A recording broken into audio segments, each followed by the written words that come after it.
Boa noite, a igreja. Shalom, que a paz do Senhor Jesus esteja com cada um de vocês. Mais uma vez, é uma alegria estar aqui. E hoje de uma maneira muito especial. Vocês não sabem, mas vocês estão me dando um dos maiores presentes que eu já ganhei na minha vida. Aos meus 71 anos, eu estou aqui tendo um feliz aniversário realmente. Se não for um dos mais felizes, porque eu estou na melhor festa. Não trocaria nenhuma festa por essa daqui. Eu tenho música de primeira aqui. Eu tenho instrumentistas de Deus. Estou num lugar honroso. Eu tenho convidados amados, meus irmãos. E tenho uma missão abençoada, que é trazer a palavra de Deus e reparti-la com vocês. E certamente não foi pelos meus belos olhos azuis que eu cheguei até aqui, né?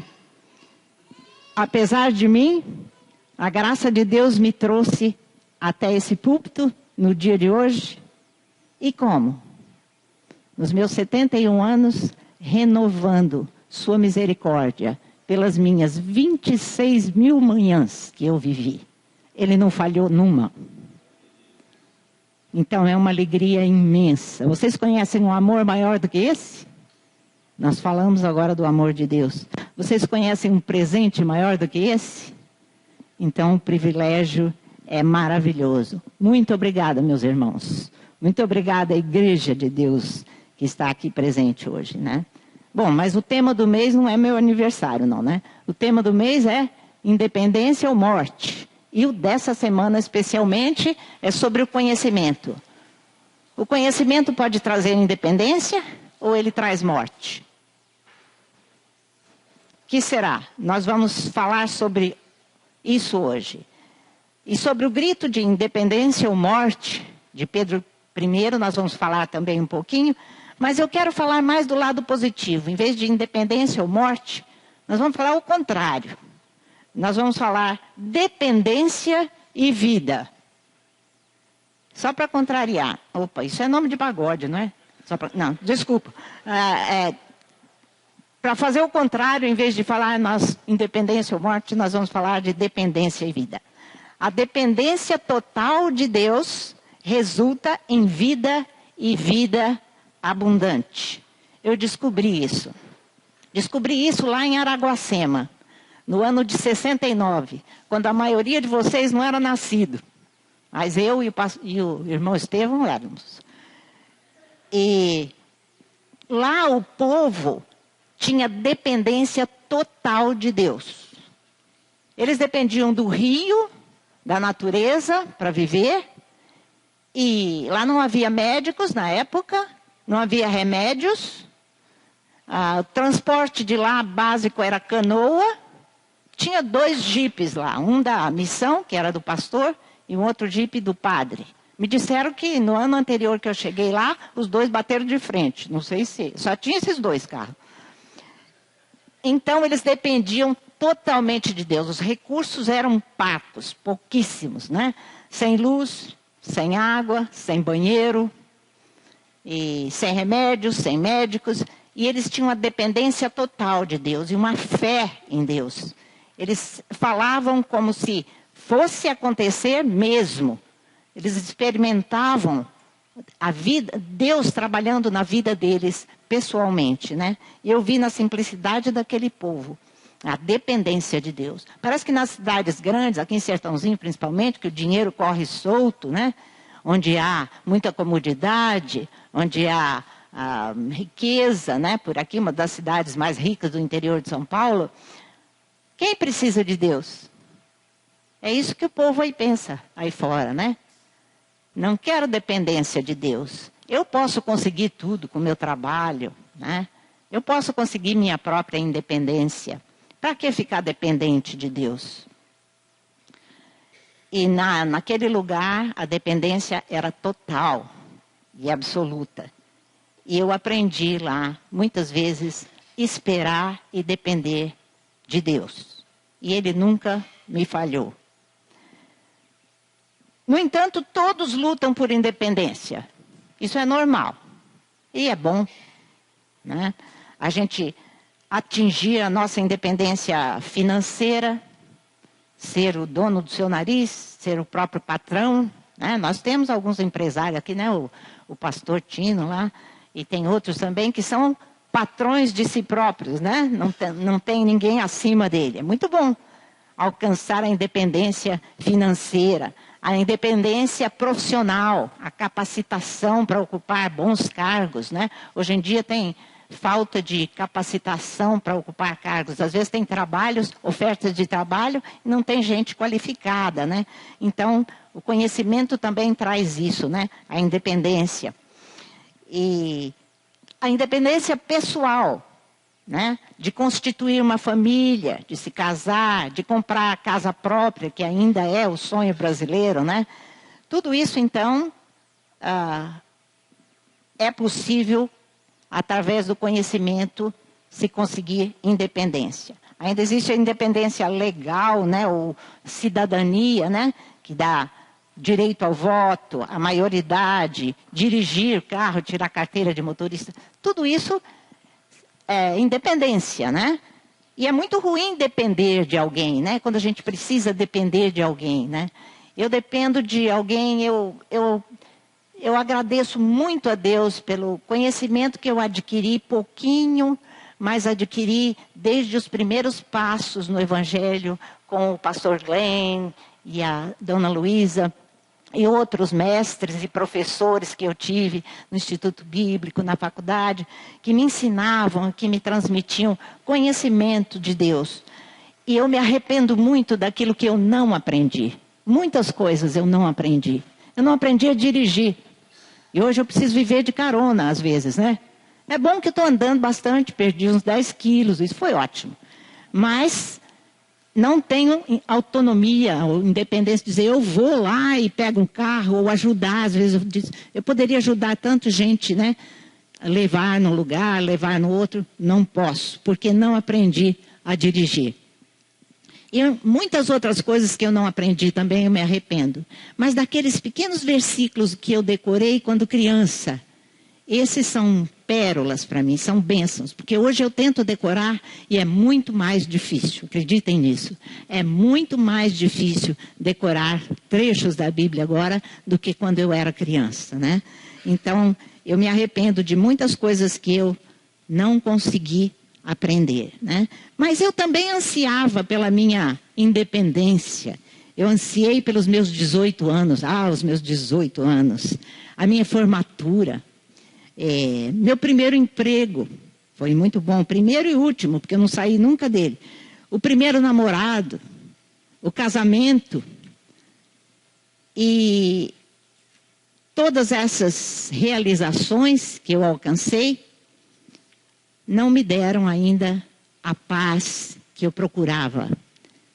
Somente o conhecimento de Deus, depois de muito tempo vivido e aprendendo e me prostrando aos pés deles e entendendo que enquanto eu não ficasse dependente totalmente dele e do conhecimento dele, eu não teria essa paz que eu estava procurando. Quanto à independência do Brasil, é um conhecimento que a gente precisa saber, né? Todo mundo já estudou na escola, desde o segundo ano do grupo, às vezes antes, né? No primeiro, as menininhas da Vívia já foram vestidas da Semana da Pátria, aí, de camisa da cor da bandeira, né? O mês da pátria. Então, desde pequeno a gente aprende isso, né? A independência do Brasil foi proclamada por Dom Pedro I, né? Em 7 de setembro de 1822, às margens do Riacho Ipiranga. Muitas vezes eu via esse rio lá em São Paulo, atravessava esse rio para ir no bairro do Ipiranga, né, no Museu do Ipiranga também. E essa independência foi feita por meio de um grito, o grito da independência, né? Que dizia independência ou morte, né? Era uma pergunta, independência ou morte? E Só que essa independência do Brasil foi uma independência somente política, né? Houve alguma mudança, sim, no país. Claro, a mudança foi que o Brasil passou de colônia de Portugal para Reino Unido de Portugal, depois de algumas leis, né? E também mudou a cidadania do povo brasileiro, né? Eles passaram de colonos portugueses a brasileiros livres, com direitos e deveres, né? Mas não passou disso. Era somente uma independência política. E outro Pedro, não o Pedro I, filho do rei de Portugal, que gritou independência ou morte, mas um outro Pedro, um Pedro pescador, um Pedro que nós conhecemos, um Pedro que está aqui na palavra de Deus, também deu um seu grito que ofereceu liberdade, independência ao povo que o escutava. E nós vamos ler agora esse texto que está em Atos 2.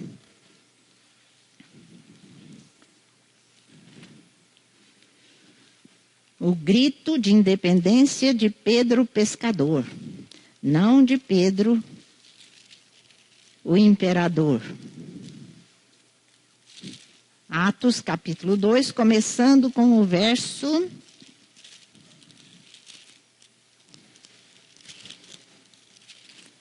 14. Eu vou ler aqui o discurso de Pedro e nós vamos pular alguns versículos, eu vou indicar para vocês, se vocês quiserem acompanhar, pode, se não só ouçam, depois vocês podem fazer como os bereanos e em casa procurar para ver se estava escrito mesmo isso ou se foi eu que inventei. Atos 2, verso 14. Então se levantou Pedro com os 11 e erguendo a voz, advertiu-os nestes termos: varões judeus e todos os habitantes de Jerusalém, tomai conhecimento disto e atentai às minhas palavras. Depois do verso 22. Varões israelitas, atendei a estas palavras, que é a mesma coisa de tomai conhecimento, né? Jesus, o Nazareno, varão aprovado por Deus diante de vós, com milagres, prodígios e sinais, os quais o próprio Deus realizou por intermédio dele entre vós, como vós mesmos sabeis, sendo este entregue pelo determinado desígnio e presciência, que é um pré-conhecimento, né, de Deus, vós o matastes, crucificando-o por mãos de iníquos, ao qual, porém, Deus ressuscitou, rompendo os grilhões da morte, porquanto não era possível fosse ele retido por ela. Mas o verso 32. A este Jesus, Deus ressuscitou, do que todos nós somos testemunhas. Exaltado, pois, à destra de Deus, tendo recebido do Pai a promessa do Espírito Santo, derramou isso que vedes e ouvis. 36. Esteja absolutamente certa, outra vez, tomai conhecimento, pois toda a casa de Israel, de que a este Jesus que vós crucificaste, Deus o fez Senhor e Cristo. Ouvindo eles essas coisas, compungiu-se-lhes o coração e perguntaram a Pedro e aos demais apóstolos: que faremos, irmãos? Respondeu-lhe Pedro, aqui está o grito de Pedro: arrependei-vos e cada um de vós seja batizado em nome de Jesus Cristo para a remissão dos vossos pecados e recebereis o dom do Espírito Santo. 41. Então os que lhe aceitaram a palavra foram batizados, havendo um acréscimo naquele dia de quase 3.000 pessoas. Essa não foi uma independência política. Essa não foi uma independência como de Pedro I, que tornou os colonos de Portugal em cidadãos livres. Mas essa foi uma independência espiritual. A fórmula, o conhecimento secreto que agora Pedro revelava para ser livre e livre eternamente. Arrependei-vos e cada um de vós seja batizado. Simples assim. Pedro, aquele pescador rústico, com pouca instrução, falando de conhecimento. A primeira palavra dele aqui foi conhecimento. Então se levantou Pedro com os 11 e erguendo a voz advertiu-os nesses termos. Varões judeus e todos os habitantes de Jerusalém, tomai conhecimento. Falando de um conhecimento que liberta, um conhecimento que dá independência eterna e que nós vamos ver mais. E a grande diferença que fez aqui foram que o povo brasileiro, quando se tornou livre de Portugal, ainda tinha um tipo de escravidão e de dependência da coroa portuguesa, né? Era mandado o quinto, que eram os impostos altíssimos para Portugal. Nosso ouro ia para lá, nossa madeira ia para lá. Tivemos 300 anos de exploração aqui no Brasil, enquanto os países da América, que 2 anos antes havia sido descoberto, foram colonizados, o nosso era explorado, né? Nós estudamos na escola as expedições exploradoras, né, que encostavam no litoral e se enchiam. Então, não libertaram totalmente o povo brasileiro, né? Mas aqui sim. E o resultado desse grito de Pedro de Deus, modificou a vida totalmente daquele povo. Se vocês lerem do versículo 42 em diante, vocês vão ver o fruto desta liberdade, dessa independência. E perseveravam na doutrina dos apóstolos e na comunhão, no partir do pão e nas orações. Em cada alma havia temor, respeito, e muitos prodígios e sinais eram feitos por intermédio dos apóstolos. Todos os que creram estavam juntos e tinham tudo em comum. Vendiam as suas propriedades e bens, distribuindo produtos, se desapegaram, estavam totalmente independentes das suas próprias posses, à medida que alguém tinha necessidade. Diariamente perseveravam unânimes no templo, partiam o pão de casa em casa, tomavam as suas refeições com alegria e singeleza de coração, louvando a Deus e contando com a simpatia de todo o povo. Enquanto isso, acrescentava-lhes o Senhor dia a dia os que iam sendo salvos. Que diferença de vida! Depois do grito de Pedro de Deus, de Pedro pescador. Arrependei-vos e sejam batizados em Jesus Cristo.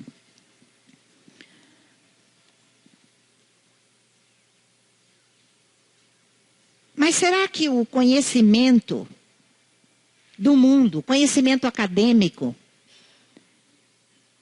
ele dá independência total? Ou até ele pode matar? O conhecimento mata? Ou o conhecimento dá liberdade e independência? É óbvio que o conhecimento é necessário, é útil e que dá independência, como nós já vimos, né? Mas o conhecimento do mundo, o conhecimento acadêmico, é uma faca de 2 gumes. Quanto mais a pessoa se enche de conhecimento secular, é claro que ele se torna mais capacitado, mais instruído, pode alcançar uma posição melhor na vida por causa desse conhecimento. Mas eu já vi o conhecimento enlouquecer pessoas. De tanto conhecimento que tem, acha que ele é o dono da verdade e que o resto do mundo está errado, e que só ele é certo. Vocês conheceram bem Hitler. Um cérebro de ouro. Era um dos QIs mais altos que houve na história da Alemanha. Conhecia muito. Um militar bem firme. Chegou à loucura.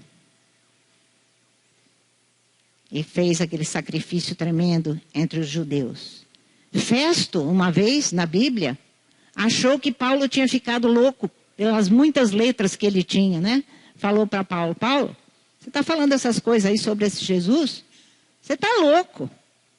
Mas a resposta de Paulo foi, não, porque o que eu estou falando é o conhecimento da verdade. Isso que Paulo respondeu. O conhecimento da verdade. E aí está a chave que eu quero pegar para a gente abrir sobre esse conhecimento.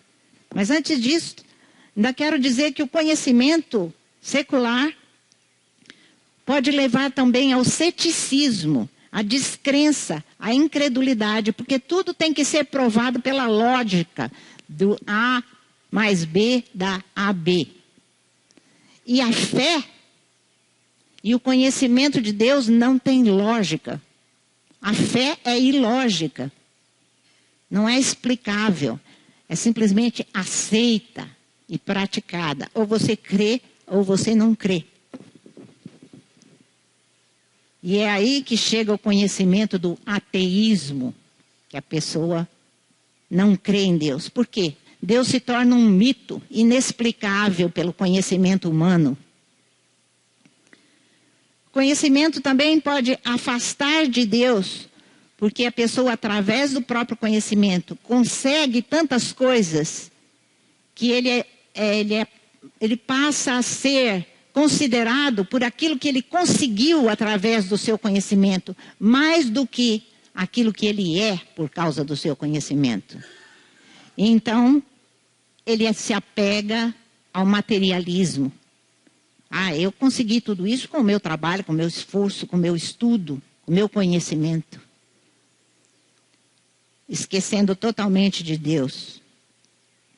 Também o conhecimento pode dar uma falsa autossuficiência. Quase uma onisciência.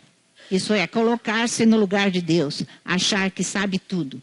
Que é o dono da verdade, que já chegou a um patamar, que não precisa mais aprender, não admite que ninguém lhe ensine nada, não recebe ordens, e nem sabe que o conhecimento, todo aquele que ele armazenou por tantos anos na sua mente, que lhe deu tantas coisas materiais, falha. A ciência falha. O conhecimento falha, a lógica falha. O conhecimento de Deus, a verdade de Deus, jamais falha. Graças a Deus pelo Deus onisciente que nós temos. Então, como é que o conhecimento pode libertar e levar à vida e não à morte? Qual é o conhecimento que liberta? A Bíblia é clara, simples, como sempre. Às vezes não lógica, mas verdadeira.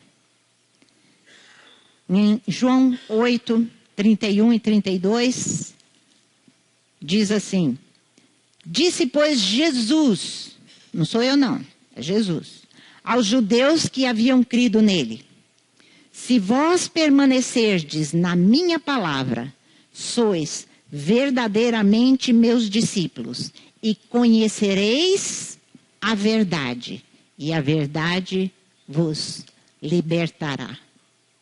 Qual é o conhecimento que liberta? É o conhecimento da verdade de Deus, o conhecimento do próprio Deus. E como é que eu posso conhecer a verdade? Onde que eu vou conhecer a verdade que vai me libertar, como João falou? Muito simples, mais uma vez. Na palavra de Deus, há todas as respostas para essas perguntas. Graças a Deus, senão não sabia o que eu ia fazer aqui em cima. Mas graças a Deus que aqui tem todas as respostas. Como e onde eu posso conhecer a verdade? Primeiro ponto, através do conhecimento da palavra de Deus, que é a palavra da verdade. Não é a palavra da verdade? Então, esse conhecimento que liberta, essa verdade que liberta, Primeiro passo é conhecer a palavra de Deus. 2 Timóteo 2,15, vocês que estão fazendo obreiro aprovado, é o tema do obreiro aprovado, né? Diz, procura apresentar-te a Deus aprovado como obreiro que não tem do que se envergonhar e que maneja bem a palavra da verdade. E conhecereis a verdade, e a verdade vos libertará. Vejam que aí fala de aprovar, né? Seja um obreiro aprovado. Quando fala em aprovar, a gente lembra de escola, de ensinamento, de conhecimento, não é? De ser aprovado ou não. Para você obter esse conhecimento, você precisa ser testado, né? E precisa ser aprovado, para que você saiba manejar bem a palavra da verdade. Você conhece bem a palavra de Deus? Você é um obreiro que já foi aprovado? Você está de segunda época, não sei se tem mais isso, mas acho que não, né? Recuperação, né? Começando tudo de novo. Inventando versículos que não existem. Ah, isso aí está escrito na Bíblia, mas não está. Às vezes é um ditado popular, né? Eu já vi isso. Como é que você anda em relação a procurar o conhecimento da verdade na fonte que é a palavra da verdade? Quantas vezes por semana você pega essa palavra, lê e aprende alguma coisa? Não abre assim simplesmente como sorte e lê lá, né? Mas leia e aprenda alguma coisa, adquira conhecimento dessa palavra. Isso é uma fonte inesgotável, gratuita, ao alcance de todos. Hoje se compra a Bíblia em qualquer banca de jornal por um precinho bem mais barato do que uma camiseta. E aqui está a fonte do conhecimento de Deus e de toda a verdade que liberta. A palavra da verdade. Procura apresentar-te a Deus aprovado. Vai ser muito difícil a gente se apresentar a Deus reprovado. Número 2. Quer conhecer a verdade? O conhecimento da verdade, a verdade que liberta. Eu te apresento, então, você já deve conhecer, é um amigo muito antigo seu, que mora com você, que vive com você, o Espírito Santo de Deus, que é chamado também do Espírito da Verdade. João 14, 16 e 17, vou ler rapidinho para vocês, diz assim, é Jesus falando de novo. E eu rogarei ao Pai, e Ele vos dará outro Consolador, a fim de que esteja para sempre convosco. O Espírito da Verdade, que o mundo não pode receber, porque não o vê, nem o conhece. Não tem lógica, né? Vós o conheceis, porque Ele habita convosco e estará em vós. Vocês são o templo do Espírito Santo. Jesus falou isso aqui para os discípulos, para aqueles que eram deles. E hoje eu falo para a igreja de Cristo aqui em Sertãozinho. Você tem o Espírito de Deus, o Espírito da verdade. Aquele que testifica que você é filho de Deus. Aquele que convence o mundo do pecado, da justiça, do juízo. Aquele que consola na dor. Aquele que inspira. Aquele que traduz nossos gemidos e nossas palavras, às vezes tão trôpegas, tão erradas, ele traduz para entrar no ouvido do próprio Deus. É o Espírito, é o cerne de Deus, o Espírito Santo da verdade. Aí nós acharemos a verdade que liberta. E conhecereis a verdade, e a verdade vos libertará. Através da palavra da verdade, através do Espírito da verdade. E há mais uma fonte da verdade que liberta. Essa é a maior fonte. É o próprio Cristo Jesus, nosso Senhor. Em João 14, 6. Esse era o versículo que tinha lá nessa esquininha onde é a clínica agora, que era a capela evangélica, onde eu me converti. Primeira vez que eu entrei no fundo da igrejinha, assim estava escrito esse versículo. João 14, 6. Jesus disse: eu sou o caminho, a verdade e a vida. Ninguém vem ao Pai senão por mim. Esse versículo me conquistou, me arrastou para dentro da igreja. Essa é a única verdade verdadeira que não falha. Jesus Cristo é a verdade. Ele não é uma verdade. Ele não é a sua verdade, nem a minha verdade. Ele não é uma verdade relativa. Ele é uma verdade absoluta. Somente Jesus Cristo é a verdade que leva a Deus, a fonte de toda verdade. E conhecereis a verdade, e a verdade vos libertará. O conhecimento da verdade, achada na palavra de Deus, na palavra da verdade, achada no Espírito Santo que mora em você, o Espírito da verdade, achada em Cristo Jesus, que é a mais pura e perfeita vontade, expressão da vontade de Deus, que disse: eu sou o caminho, a verdade e a vida. Não há outra verdade. Não procure um conhecimento para chegar a Deus fora desse, porque não há. Jesus Cristo é hoje e sempre será a verdade que leva a Deus. O conhecimento da verdade é que liberta e que salva e que tornará cada um de nós livre para sempre. É liberdade total e irrestrita na presença do Deus verdadeiro. Acesso a Ele diretamente. Maior liberdade do que essa é impossível. E o conhecimento dessa verdade nos tornará livre do pecado, através do perdão de Deus. Porque Deus nos amou tanto que enviou seu Filho, para que todo aquele que nele crê não pereça, mas tenha a vida eterna. O perdão do pecado. O perdão, você se tornará livre também, porque você vai se libertar da morte. A morte não vai mais ter poder por você. É claro que a gente vai morrer, a morte física, né? Mas a morte eterna, não. A gente vai passar pela morte física, mas do outro lado, a vida e vida em abundância, né?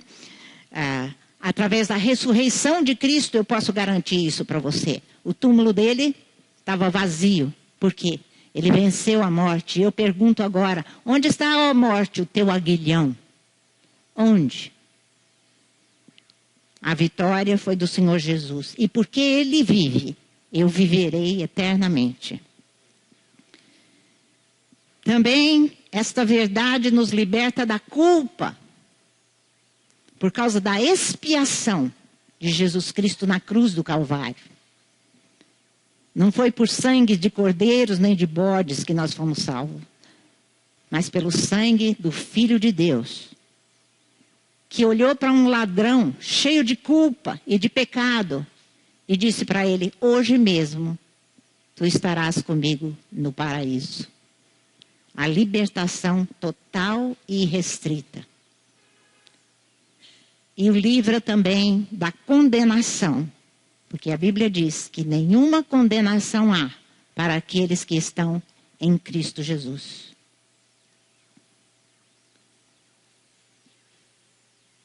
E para terminar, quase, se você já tem esse conhecimento da palavra da verdade, do Espírito da verdade, do Cristo ressurreto, que é a única verdade, se você já recebeu a independência, a liberdade, você é livre do pecado, da morte, da culpa, da condenação eterna, saiba que foi por causa de um outro grito que você ganhou tudo isso.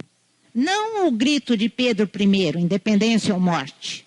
Nem mesmo o grito de Pedro pescador, arrependei-vos e sejam batizados. Porque você precisa tomar um passo de decisão. Mas um outro grito. Um grito não do filho do rei, mas o filho que era rei dos reis, o filho do próprio Deus. Jesus Cristo, na cruz do Calvário, quando gritou, está consumado. E a terra tremeu. E trevas se fizeram sobre todos. Esse grito liberta. Essa é a verdade que liberta. Esse é o conhecimento que liberta. Deus amou. Cristo morreu e ressuscitou. E ele disse que está consumado. Não é preciso você fazer mais nada. Ele já fez tudo. Se você já é salvo, se você já conhece essa verdade, se você já ouviu esse grito de Jesus no Calvário e disse obrigado, Jesus, porque o Senhor fez a parte que era minha. Saia pelos campos, como diz o hino, pelos montes, pelos vales, anunciando esse grito, dizendo para o mundo todo, para Sertãozinho todo aqui. Vamos começar pela nossa vizinhança. Diga a eles que tudo está consumado, que você já é livre, livre para sempre, do pecado, da morte, do juízo, da condenação, através da morte vicária do Senhor Jesus Cristo.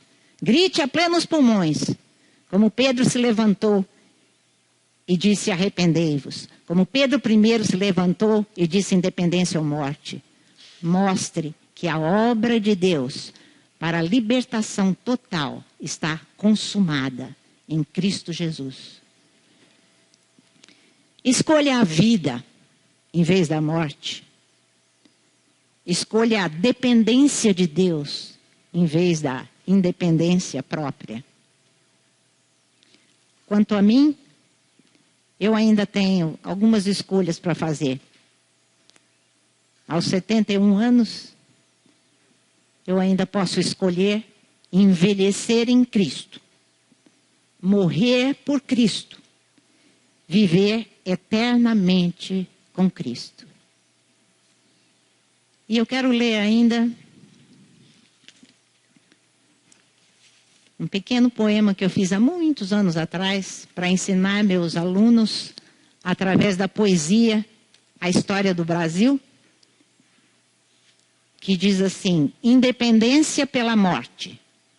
Ainda não havia despontado a primavera quando ela chegou, a independência.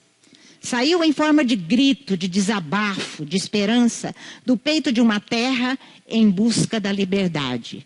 E a voz de Pedro I, a voz de Pedro Brasil, a voz brasileira de Pedro, navegou pelo rio Ipiranga e desembocou na foz do povo oprimido.